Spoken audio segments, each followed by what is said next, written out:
तो hello guys, तो आज की इस वीडियो में हम लोग बनाने वाले हैं काफ़ी बढ़िया सी ट्यूबलाइट। और इस ट्यूबलाइट को बनाने के लिए गाइस मैंने यूज़ किया लाइट फिटिंग वाली पाइप और गाइस 4 वोल्ट स्ट्रिप का। और गाइस इस वीडियो को शुरू से लेकर एंड तक जरूर देखना। अगर वीडियो अच्छी लगे तो उसको लाइक करना। अगर आप चैनल पर पहली बार आए हो तो चैनल को सब्सक्राइब करना।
Invincible.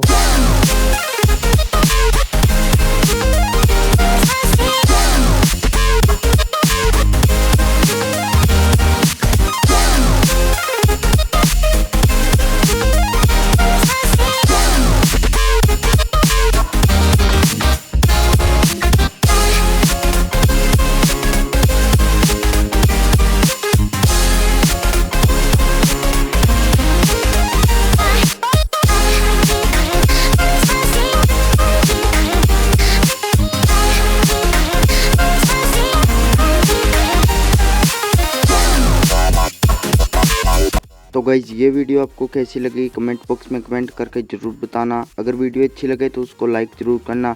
अगर चैनल पर पहली बार आए तो चैनल को सब्सक्राइब करना। थैंक यू गाइज, मिलते हैं किसी नेक्स्ट वीडियो में।